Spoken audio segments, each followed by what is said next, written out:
it doesn't matter whether it was, as John said, before dawn, or if it was on the first day of the week after dawn. It says in there, he was already gone. Yeah. Yeah, timing is not as much the issue. I happen to believe that it was before dawn. Yeah. And they discovered that he's already gone. Absolutely. Oh, good work. All right, you may be seated, and we're going to, I want to go first, before I do this, because we're coming up to the Moedim, we have this Sunday night, we'll begin with Yom Teruah, then we have a 10-day break, and we have then Yom HaKippurim, and then 5 days later we begin the festival of Sukkot. I want you to go with me to Leviticus 25. I want to show you something. It's important, and I bring this up for this reason. There are some whose calculations are saying that this year is what we call a Yovel year, a Jubilee. Some are saying it's not. So there's what would you expect? Of course, there's some saying yes and some saying no. So I'm saying I don't know. But I want to say this. I want to show you a text that's important if it is a Yovel year. It is a Jubilee. And by Jubilee, we mean this. There were two ways that a person could get out of debt in the Hebrew Scriptures, primary ways. The first was to loan out your land and say, look, you could use my land for as long as you need to in order to pay off my debt, up to 49 years. Your land could be out of your control and in the control of others for 49 years. Your person, you could also put yourself out and work for somebody, but that could only be for 7 years. Okay? And every 7th year of that 49-year cycle, the land would have to lie fallow. It was called Shemitah. You had to let the land sit. Okay? So you have 7 cycles of 7 years, 49 years. At that 50th year, you have a Yovel, a Jubilee. And remember we said that ram's horns were sounded. Now, the horn that Kirk played earlier was a ram's horn. The one that Gary plays is actually more of an ibex, but we're calling it a shofar. All right, so go with me to Leviticus chapter 25 and verse 8. Leviticus 25 verse 8. I mention this because we're coming up to Yom HaKippurim, and in regards to that, you need to know this. It says, you shall count 7 weeks of years. 7 times 7 years, so that the time of the 7 weeks of years shall give you 49 years. Then you shall sound the loud trumpet on the 10th day of the 7th month. On the day of atonement you shall sound the trumpet throughout all your land. And you shall consecrate the 50th year and proclaim liberty out of the land to all its inhabitants. It shall be a jubilee for you, when each of you shall return to his property, and each of you shall return to his clan. So understand, let's say in that last 7 years of cycle of 49, that you had put yourself out, both your land was out, and you yourself were out as a debt slave. In the 50th year, in the Yovel year, then the land would go back to its proper inheritance, to the proper family and clan, and the individual would also go back. The individuals had to go back every 7 years. But the land could be out for 49. Okay? And on the day that they said that you would blow the trumpet to announce this Yovel was Yom HaKippurim, Day of Atonements. So that in a Yovel year, you could have the trumpets blown for Yom Teruah, which that would be the normal blowings that happen every year on Yom Teruah. And in that 50th year, on that 50th year, for Yom HaKippurim, you would also blow trumpets. So if you were in a Yovel year, you would have trumpets blown on Yom Teruah and on the 10th at Yom HaKippurim. So if we are in a Yovel year, then you would say that trumpets are blown on Yom HaKippurim. And again, there's debate as to whether this particular Yom HaKippurim is a Yovel. There are some saying it is, some saying it isn't. Okay, so that debate is still out there, but bottom line is I'm showing you the text that says, on that day, if it's a Yovel, you sound the trumpet. So there would be two, so the irony is this, in a Yovel year, you have a 10-day window of opportunity. Maybe it's on Yom Teruah, maybe it's on Yom HaKippurim. Could be anywhere, we're talking 10 days. So up to 10 days. So we're not talking months or years away, with a 10-day window. All right. Everybody on board with what I'm saying there, yes? You mean within that 10 days you'll find out if it is a Yovel? What are you saying within that 10-day window? No, I'm saying we don't know today if it's a Yovel. Right, but we should know within the 10 days between those two, between Yom Teruah and. No, what I'm saying is you obviously blew trumpets on Yom Teruah. And then if it was a Yovel year, you would have blown them on Yom HaKippurim as well. Right. For the release of land, for the release of debt slavery. I'm saying today, there are those who are saying this coming Yom HaKippurim is a Yovel year. What is the 10-day window about, though? It's just the 10 days between Yom Teruah and Yom Kippurim. To do what in, is what I'm trying to get you. I'm saying there's trumpets blown on both. So if you believe the Messiah is returning with the sound of the trumpets, we're within a window of time. Yes. In other words, in Thessalonians and in Corinthians, Paul says the last trumpet. So is he saying Yom Teruah, or is he saying Yom HaKippurim? And I'm saying, whichever one he's saying, it's a 10-day window. Okay. It's a 10, if it's not here, it's here. That's what I'm saying. Yes. Is that 10-day window also the tradition where you have to go and ask for forgiveness from your In community? tradition, yes. That's not biblical? No, well, the concept is biblical, but the requirement isn't biblical. So what she's saying is they're called the 10 days of Noraim, which means the days of awe. Norah means to fear. It's built up the word Yara, to fear. So it's the idea of during those 10 days, you're supposed to make recompense and reconciliation and do teshuvah, ask for forgiveness, both from God and from man. Okay, and that's a biblical concept. I think we should do that year round, not wait for those 10 days. But you shouldn't say. I mean, I said before on Yom HaKippurim. I said before on Yom HaKippurim. Well, I got another year to go out and do what I want to do. You know. No. Just gotta wait till Yom HaKippurim, long time right before then, I'm good. No, that's not the attitude. Sometimes it takes longer than 10 days to get everything off. True. You gotta be careful. Yeah, it may take some longer than 10 days to make amends. Damn. So if you need longer time, take it. But I'm not saying. Why are you looking back here? yeah. But Not just back here, but all that to say that, and again, I'm saying I don't know if this year is that Yovel. There's debate because there's been debate as to the calendar and counting it. Is this the year? So yes, go ahead. Another matter in the Jubilee year, if you get your lamb back, that's a year of fallow. Yes. You starve to death for the whole year, is that it? And you indenture yourself again because you can't use your lamb? Well, You would have to plan ahead. there would have to be. You would get the crops that were planted. Yeah. You have 6 I'm years confused. for. Yeah. You By the can't way, harvest that there year, was a little bit of but on confusion. you could. There was a little bit of confusion amongst the sages on this issue. When I'm talking about this, how do you count, when does the next cycle start?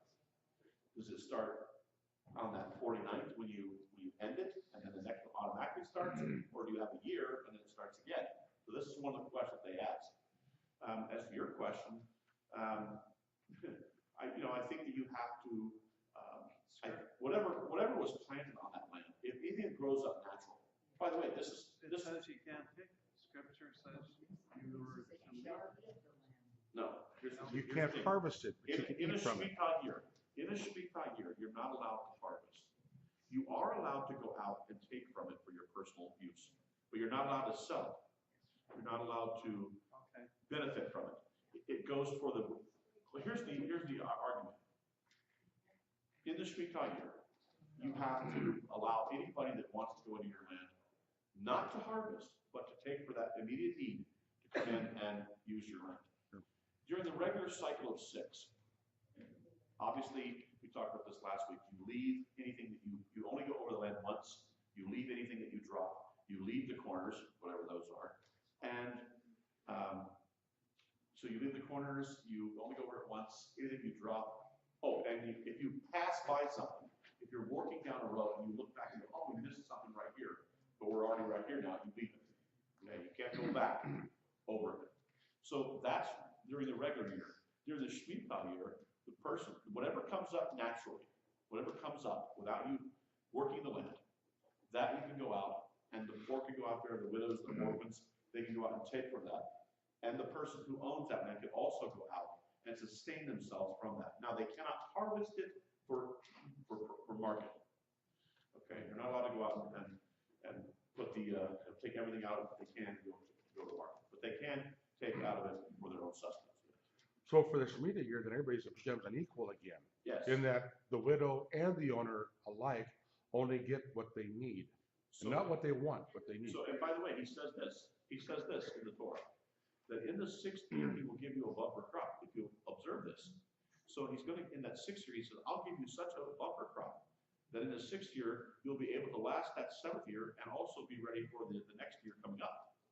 Now, in a perfect world, to answer your question, which never was a perfect world, but had there been a perfect world, the people that had that bumper crop should take that bumper crop and help those who are coming back to their land. And in fact, he says when you're releasing the slave on that 7th year, make sure that they have some stuff. He tells you to, don't just send them out and go, oh, well, you're free. Good luck and God bless. He says, you've got to load them up with some goodies. Okay, that's paraphrasing.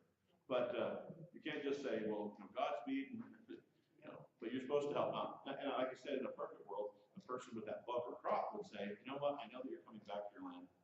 And I know that you're just now getting back, so I'm going to help you out. But the person coming back to the land can still go out there and take from that land for their personal needs, not for commerce. Yeah. So if you observe everything for all 6 years about leaving the corners and doing all this stuff, in the Shemitah year, there will be something that will grow wild, that Yes. will grow naturally, Yes. because you left it. Right. So if you were greedy and took it all, there wouldn't be any of that. True. Very true. So, the bottom line is this, the earth is the Lord's and the fullness thereof. He's trying to teach them by letting the land lie fallow every 7 years, to trust in him, and that the land really belongs to him. Ultimately, it belongs to him. So, and if you're using this land to help others, I'll bless your land. If you're not going to use the land to bless others and help others, take it away from you and put you into a place where you have to fend for yourself. But I'm willing to bless you as long as you're willing to use this to help other people. But we find in the prophets that the people were not doing that. They were saying, my land, my stuff. Get out of here. So this is what makes the book of Ruth such an interesting book, is that here you have a man named Boaz who says, you can come in and glean after my gleaners, and you can come in and foreigners can come in, it's all good. And he's actually, being observant of what the Torah had said to do. So, which makes, he's an anomaly, because how does the book open? In the days when the judges judged, okay? But you go back to Judges then, 4 times in the book of Judges, it says, every man did that which was right in his own eyes. And then it adds, on 2 of those occasions, there was no king in Israel. Every man did that which was right in his own eyes, which means every man's a law of himself. Well, okay, then we're into problems. Go ahead. But the lack of observing that, we spent 70 years in Babylon. Yes, he says, you know what? You didn't let my land rest. And so for every one of those Shemitah that you did not let the land rest, I'm going to exact it from you. You're going to be in exile for 70 years. Huh? And the land rested while they were gone. The land rested while they were gone. So it's like I always say it's like this. It's like used to be a commercial. It was called, there was a brand oil filter. The guy would come on, he'd say, every 4,000 miles, 3,000 miles, 4,000 miles, you need to get a new oil filter and a new oil filter and a new air filter. And then he'd say, you can pay me now, or you can pay me later. If you don't do this, I'm going to have to put a new engine in your car because you didn't do this. So you can do a little bit, or you can do a lot later on. Either way, you're going to pay me. You're going to pay me a little bit along the way, or you're going to pay me a lot at the end. I'll have to put a new car. If you don't change the air filter and the oil filter, eventually the engine seizes up and you come to me for a new engine. That's just a big chunk of change. Or you pay a little chunk of change along the way. God says, hey, when it comes to this land, you can pay me a little bit along the way. Don't think, if you think you're getting away with it, you're not. I'm gonna exact my time. Brent, if you pay later, you pay with interest. Exactly. So I mean, pay me now, pay me later. Either way, you're paying. You're not gonna get away with it. Like he said, the captivity, 70 years. You're gonna, my land will lie fallow. I'll put you out of the land will lie fallow, and you can come back. All right. Measure for measure. You could do, or you can do it my way, the easy way, or you can do it your way, the hard way. Okay. This is the beauty of Torah. The beauty of Torah is you can either do it his way and it's easy, or you can do it your way and he still gets his will accomplished and it's hard. The way of the transgressor is hard. It's difficult. And he's not mocked. God is that they're going, oh, well, they messed up, what am I gonna do? Now they haven't been obedient to me, what's gonna happen? He doesn't bring his hands and worry. He's got a smite button. God has a smite button. So hit the smite button, He doesn't always use the smite button. Sometimes the smite is you're injured, and sometimes the smite is you go away. So he wants to be, if we will be obedient to him. See, this is the tension. The tension is this, and we talk about it in Judaism: Avinu Malkeinu, our Father, our King. He's a loving Father, but he's a King who can judge as well. So, on one hand, he will hug us. On another hand, he will discipline us and judge. So it's not either or; it's both and. If we are willing to be obedient, we find more of the Avinu part. What Father doesn't like that? Outstretched arms, and I'll help you. If you're disobedient, we find more of the judgmental side, and he will discipline. We just read in our scriptures, God gives choice, life or death. Right, choose life. As they have stayed in the land, Right. follow the law of speaking, they would have had life. But because they didn't, a lot of them perished. Yeah, I'm setting before you today life and death. Choose life. Choose life. But that means obedience. And that means, now think about how you have to trust. In that 6th year, I'm going to give you a bumper crop. And that's going to work, that's going to help you make it through that. Because you know that they were asking, how are we going to make it through? How are we going to make it through if there's a year that we have to leave our land fallow? I mean, there will be some things that grow up well, but what are we going to do? And then we got to start again the next year. God says, if you'll obey me, I'll do a miracle for you. In that 6th year, I'll bless you. Same thing with, and by the way, he was preparing them for this thinking when he says to them, go back to Pesach. He says, I want you to go out every day and gather in the manna. But don't hold any back, don't hold any over. If you hold any over, it will rot. Now I'm going to do a miracle for you. I'm going to do a miracle for you. On Shabbat, I want you to gather twice as much. And it's going to last for 2 days, miraculously. It won't spoil. They didn't learn anything. And then, so now you know, okay, he can do this miracle. He brings this manna down anyway, and then it doesn't last on Monday, Tuesday, Wednesday, Thursday. Sunday, Monday, Tuesday, Wednesday, Thursday. Friday you gather twice as much, and what do you know? It lasts, and it's plenteous. He'd been preparing them ahead of time for this. I'm going to do a miracle for you on this 6th day, just like the Shemitah. So he gets them into the land and says, "Hey, work the land 6 years, and the seventh year let it lie fallow. And I'll do a miracle for you. That 6th year, just like you saw me with manna, I'll buffer the crop the 6th year. It'll be plenty if you'll obey." But then again, they had 40 years and they didn't learn it. No. Channels didn't wear out. And by the way, I want to keep saying this. Had we been there, we would have been the same. We still are. We still are. Hello. For 2,000 years, we look back, we're going to look back during this cycle of Testament. You look back and you go, how could they forget the Torah? How could they forget the Exodus and Sukkot and all these things? And you know what? For 2,000 years, Gentiles didn't have it. Even though we carried it in our text, we had it in our hands. We didn't do anything with it. We never thought it was relevant or important. Well, that was the Old Testament. Yeah, it was the Old Testament. So, it is what it is. All right. Other questions or comments? No, move on. Not all at once. All right. Go with me to Deuteronomy. I want to review this real quick. I'm just going to touch the high points. They're in your notes. Go with me to Deuteronomy. We're going to start with chapter 1. This will be a flyover, but it's cool because we need to do this at the end of the book. We've come to the end almost. We have chapters 31 and 32 to look at in the coming weeks.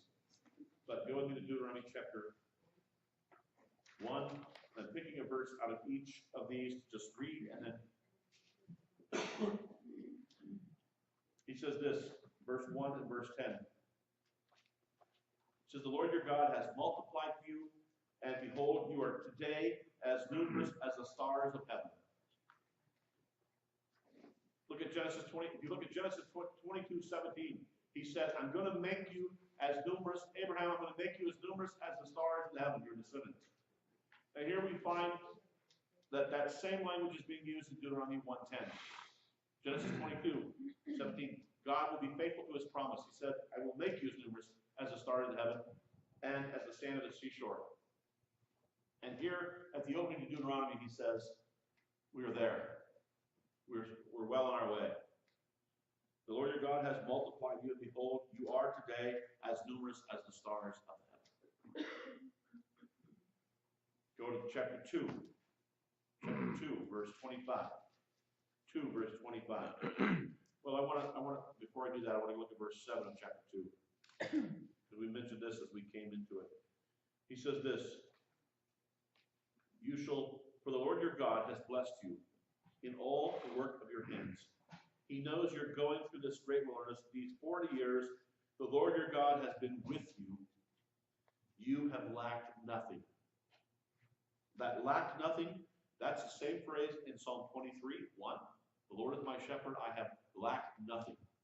So Psalm 23:1 is about the idea of God watching over them in the wilderness. And then you can cross-reference that with Nehemiah 9:21.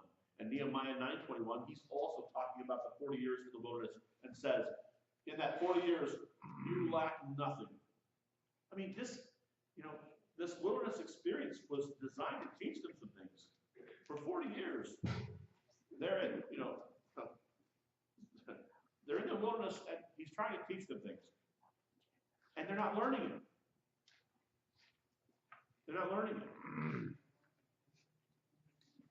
All right, so verse 25 of the same chapter says this.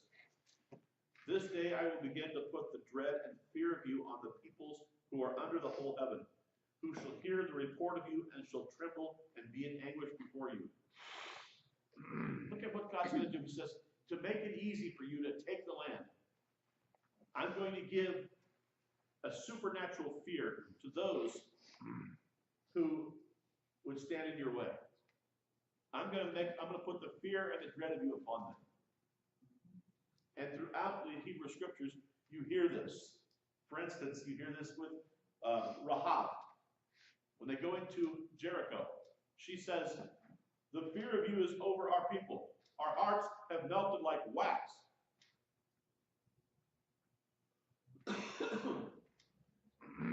Everything God said, here's the beauty. Everything God promised and said that he would do, he did. And the scriptures are replete with saying to us, he did exactly what he said he would do.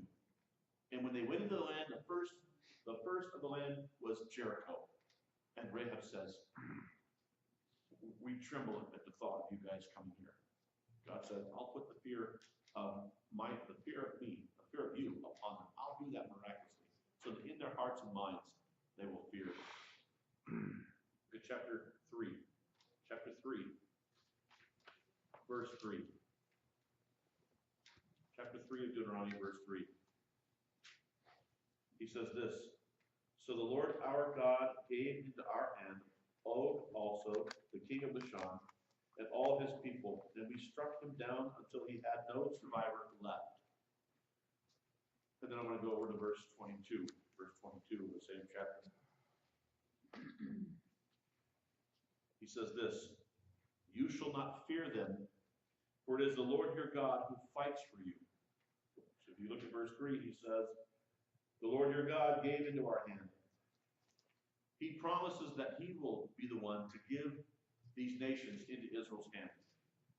He says, when you go into this land, because you're getting ready, this is the last speech here that Moshe is giving to his people, to the people. And he says, look, when you go into the land, you know what's going to happen? God is going to give them into your hand. Now, we're going to find out on the flip side, you still have to fight for it. We'll come back to that one a little bit later. So theologically, you ask this question, did God give it to them or did they take it? And the answer is yes. God gave it to them and they had to take it. All right, chapter 4. We're just looking at verse 6 and 7. Chapter 4, verse 6 and 7. Look what he says. He says, keep them and do them, for that will be your wisdom and your understanding in the sight of the peoples who, when they hear all these statutes, will say, surely this great nation is a wise and understanding people. For what great nation is there that has a God so near to it as the Lord our God is to us, whenever we call upon him? If Israel was going to be obedient, if they were obedient, the nations of the world would see this obedience and would be drawn to Israel. This was the idea. For the people will say, when they hear of these texts, surely this great nation is a wise and understanding people. It has a God near to it. So this is the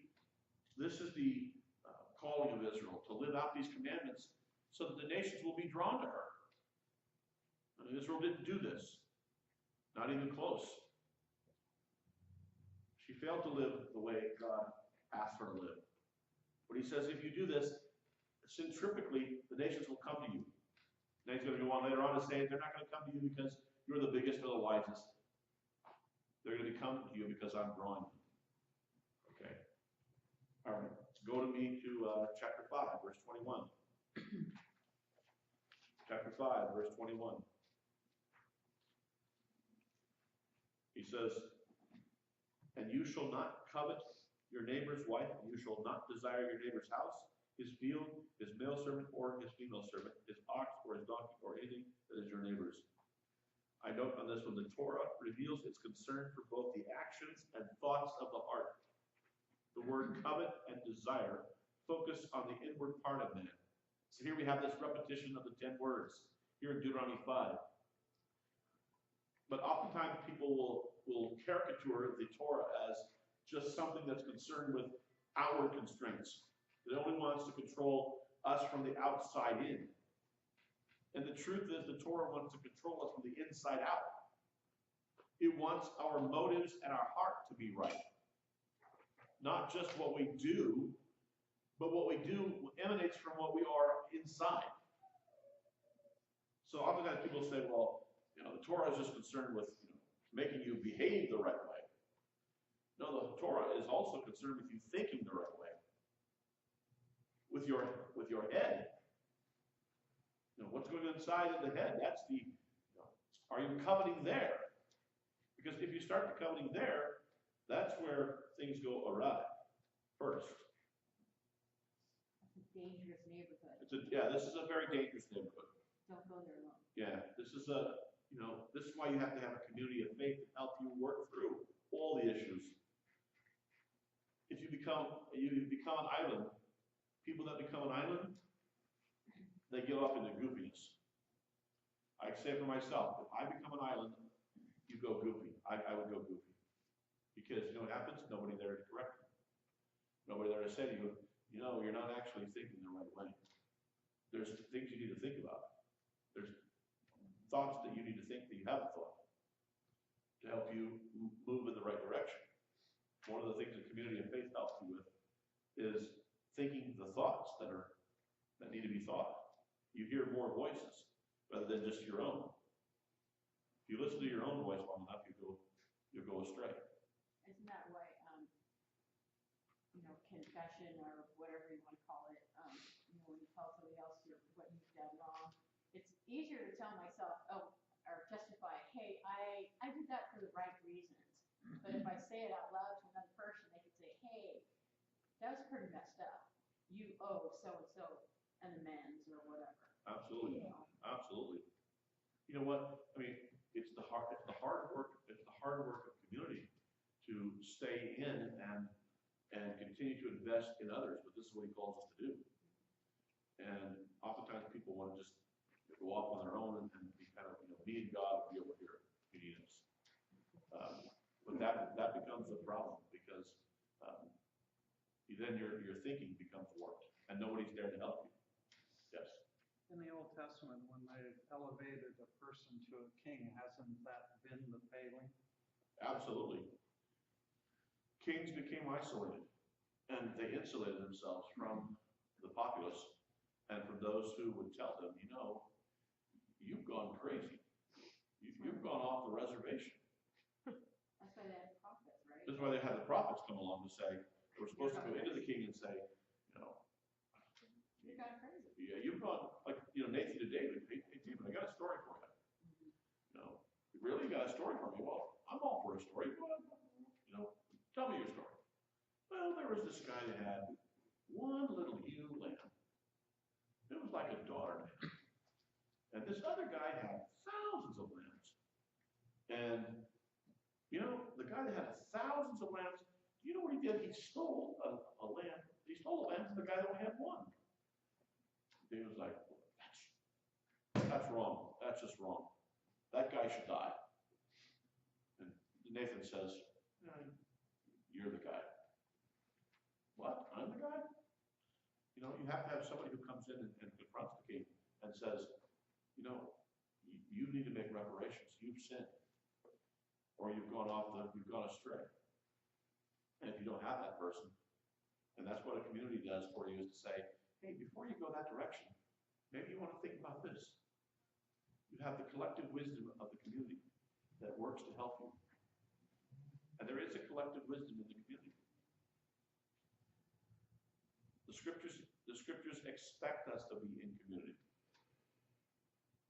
How do you have look at all the times in the apostolic scriptures where it says one another? They're all over the place. Serve one another, love one another, pray for one another. How are you supposed to do that if there's never any one another around you? But it assumes that you're in community. Forsake not the assembling of yourselves together, as the manner of some is. Don't do that. So there's this assumption of community. All right. Deuteronomy chapter 6. Deuteronomy chapter 6. Look at verse 4 and 5. This is the famous Shema. It says, Hear, O Israel, the Lord our God, the Lord is one. You shall love the Lord your God with all your heart, with all your soul, with all your might. And these words which I command you today shall be on your heart. You shall teach them diligently to your children. And she'll talk to them when you sit in your house, when you walk by the way, and when you lie down, and when you rise up. So, by the way, if you want the places, Matthew 22, 37 and 38, Mark 12, Luke 10, Yeshua quotes this, love the Lord your God with all your heart, and love your neighbor as yourself, putting the two together. Now, notice what he says, that who is supposed to teach them to their children? The parents are. Here is the failure that we have. The failure that we have for the children to understand the truth comes when we have parents who fail to teach the truth. Or grandparents. You don't get to absolve yourself once you become a grandparent. It still has the word parent in it. Grandparent. Parent, grandparent. You still have a responsibility. So we're not just giving them candy and telling them. And by the way, yeah, no, it's not. So think about this just for a moment. The Torah compares parents and God on numerous occasions. Let me ask you this question. I'll ask you the question. How are God and parents alike? I'm not saying exactly, but sharing a lot of the same qualities. They tell you not to do something for your own, because they want you to be safe. Okay, parents tell you not to do things because they want you to be safe. What else do they do? Provider. Provide. They give you food, Protection. clothing, and shelter. Unconditional love, yes. Discipline, teach, and train. Discipline, teaching, training. We used to be that way. Yes. Yeah, What never else? not allowed. Yes. Honor. Yes. No, I'm going to hold off on that one. You're right. Now, here's what's interesting. The big one. Obey. Obey. Learning obedience. Yeah, learning obedience. How about this one? Yeah, go ahead. Both have authority over you. And parents are co-creators. Okay? So your parents procreate. So they're part of this creation process. God allows them into the process. Okay? But I want to go back to what Gary said about honor. It's interesting, you have some interesting biblical comparisons. You're told to honor God and you're told to honor your parents. You're told to serve God and you're told to serve your parents. So I'm going to do a series on this at one point. Talk about the things that are, the text says, do this for God and then do this for parents. This is huge because the bridge between parents and God is huge. I'll say it this way. Show me a person who learns to obey their parents and they'll have a much easier time learning to obey God. Show me a person who has difficulty and rebels against their parents. I'll show you an individual who most likely has trouble obeying God. Almost the same. Because if they learn to obey parents and learn to listen to their voice and be obedient, because they're providing for them, disciplining them, doing the things that they're godlike, they're the bridge. They are the bridge. If kids do not get training from their parents and grandparents, they will eventually go off the reservation and do their own thing. If the parents don't teach them, who is going to? And the parents are the first ones. They're the first line. They're the first ones. They're right into you're in their life right away. You have them for the first 5 years.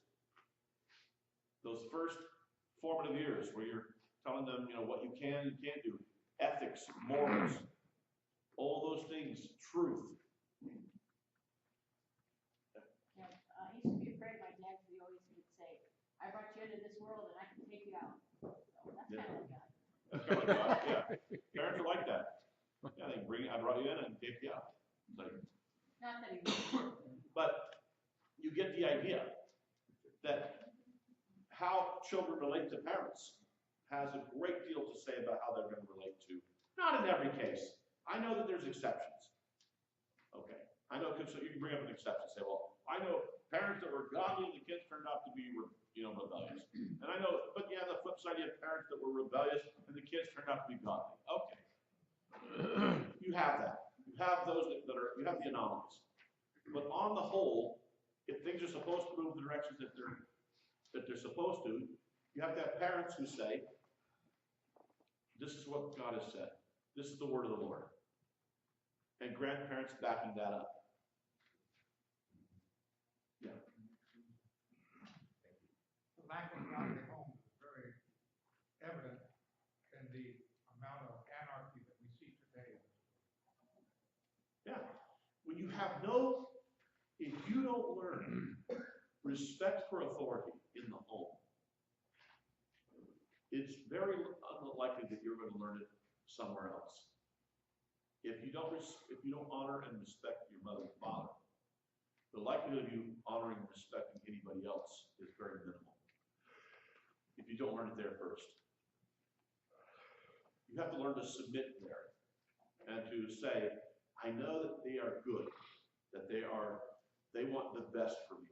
They want to provide for me and protect me, and they will discipline me to move me in the right directions. This is the role of parents. And if you can submit to that, then it's much easier to submit to God. And by submitting to parents, you're actually submitting to God. We told you this. Children, obey your parents. But we have left off this, so, all right. Go to chapter 7. Yes. I can give you another example. I didn't have parents. Due to the Catholic Church and those nuns who raised me,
When arrived. Kids weren't designed to raise themselves. They need nurturing and guidance. They need help. They need to hear the adult voice in them, there is a right and a wrong. They need to be raised to say that women are not to be beaten and hit upon. To see that there's a loving and nurturing relationship between a man and a woman. To see that model. To have that. So, and that discipline is not done in anger, but discipline is done because you have moved in the wrong direction. This is just corrective. It's not anger, it's simply discipline. I'm not gonna hit you in the face. I made on the bottom, on the backside a little bit. That's the most, but and not abusive. And they grow up in this nurturing, loving environment where Torah is put forward, even if it's not called Torah. Yes.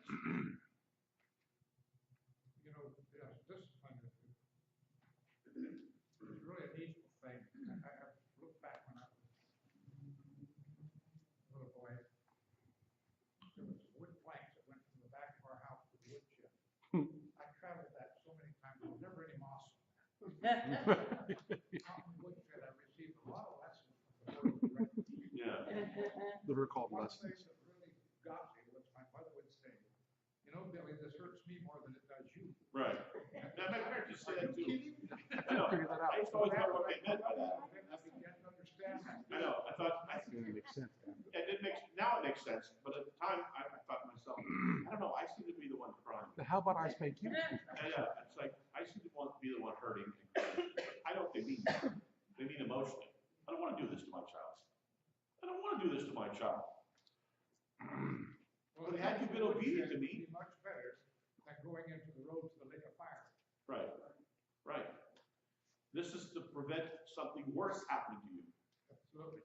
You need to hear my voice and obey because I'm doing right by you. I want to provide for you and protect you. And I can't do that if you're not obedient to me. It's tough. It's very tough. But I mean, it's for all parents and grandparents. You know, maybe you say, look, you know, I wasn't the best parent. The one thing that's nice about grandkids is you have a do-over. Start with them. I'm concerned for my own family, as far as my sister is concerned. I don't talk about her much, but, you know, I see that where she has gone, and then I see where her kids have gone, and now I see her grandkids going there. You look at this country, you can see they've got these studies where you look at families and they say this family they were, you know, almost every member of the family was in jail or a ward of the state. And then you look at this other family and they're lawyers, doctors, and they're heading the right way. And this family started down a path of destruction, they just kept going. And every member of that family either died early or ended up in prison. You could see these, then you look at this other family, they all went to college, they all got education, they all studied and were benefited society. They were helping society. These were sucking society dry, these were infusing society with life. You have two choices, choose death or life. And you see it in families, whole families, where you just look down the line at these families. Then you look at the other family and go, well, it went in the sewer. And nobody was able to pull this out and say, we can make this right. We can head a different direction. Somebody has to consciously make that choice. So I'll take my father as an example. May he be blessed. He's on the yard site board. You know, his parents, I'll end with this. His parents never said to him, that he can remember, he told me this, he said, my parents never said to me, I love you. And he says, because of that, I made the conscious choice to say to you kids every day, I love you. To hug you, but his parents didn't hug him. They weren't huggers. Okay, fine, you're not huggers. But you could at least say, I love you. I don't ever want to leave my kids, but I don't tell them, you know what, I love you, and text them, I love you, call them, I love you, and say every day, I love you. I want them to know that. And when I'm gone, I want them to know, one thing I know about my father, I know he loved me and wanted the best for me. So my father made a conscious choice to change. His father beat him, physically beat him, with punching and hitting. No need for that. Not that kind of discipline. It was abusive. You never punch a child in the face, ever. Never slap a child in the face, ever. And because of that, he ran away from home. But he said he made a choice that he would not discipline us that way. A conscious choice. He would not do that. But it had to be a conscious choice to say, I will change. It's all a conscious choice. Somebody has to say, I will break the cycle. I choose to break the cycle. I choose not to go to default and just be abusive. I choose not to go to default and stay silent. I'm not going to go that way. But it takes somebody with determination and resolve and conscientiously say, this is the right way and this is the way I want to go. And to move in healthy ways. But that comes with choice. conscientious. So I've heard people, I've heard, having been in this for a long time, you hear people that, say, my father was very abusive. And, he hit and he punched and, it was just extremely abusive. So I want nothing to do with it. I don't want anything to do with it. As far as I'm concerned, I don't care if I ever hear from him or see him again. And they struggle with, and because of that, they struggle with the fatherhood of God. Because understand this is what we were saying earlier. If I could put it into it, kids receive their initial views of God from their parents, and especially their father. I'm not saying it stays there, but their initial view of God comes from their father. And how they view a heavenly father comes from how they view their earthly father. And that's formed at the very earliest stages. And there's many people that struggle with the fatherhood of God because they struggle with the fatherhood of their own father. So we have to make a conscious choice. This is real Torah living, is to say, here's what I will do for my children. Here's how my grandchildren now. So I know that some of you have grandchildren. Many of you do. And the best thing you do for them, are to hug them, love them, tell them you love them, and say, you know what, I want you to be obedient to your parents, and I want you to be obedient to God. And you, in the teachable moments of life, you take the time to tell them what God has said. You don't have to preach at them. Just, there'll be teachable moments. When you rise up, when you lie down, in those times that they ask questions especially, then you say, you know what, this is the word. This is what God says to us. This is what God has said to us. We take his word and you give them, one of the things my parents did for me, they gave me a love for the word of God. They gave me this love for the word of God. It's never abated. To this day, my mom called me up. She says to me this, okay, Shimon Perez just passed away this last Wednesday.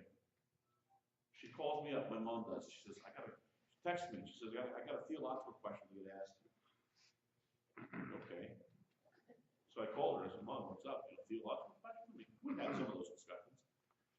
She says, I'm really bothered. She goes, the Prime Minister of Israel, the older Prime Minister of Israel just died at 93. Shimon Peres. I said, yeah, he just passed away. She texted me on Wednesday when he passed away. And on Thursday, I called her back. And I texted her and said, I'll call you back again right now. I'll call you back Thursday. Called her back. She says, I got a problem. She goes, was this man a believer in God? I said, yeah, I think he was a believer in God. And she goes, okay, now, if he's Jewish, and he is Jewish, she said, he's the Prime Minister of Israel. She says, does that mean he goes right to hell if he didn't believe in Jesus? And I said, Mom, I've had my thoughts on this too. I said, I got to call you back and we'll talk some more. We're going to talk some more. We talked a little bit then. I said, I can't talk full right now, but she's thinking. You know what I mean? She's thinking outside the box a little bit here and there. But my point is that she reads her Bible. She still reads her Bible. And they taught me that. To this day, I still love reading my Bible. Never got over that. You know what I want my grandkids to see me doing? My kids saw me. My kids will tell you what I do. What's your father do? He reads a book. Don't mess with his books. You can mess with a lot of things. You can mess with a lot of things. Don't touch the books. Right? And I've said this, half tongue in cheek. If there are no books in heaven, I'm not sure I want to go. I hope we continue to learn.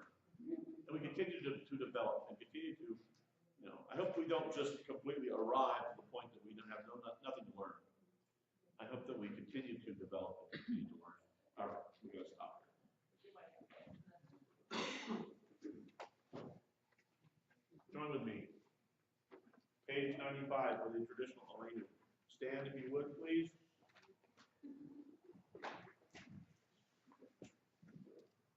Page 95, traditional arrangement.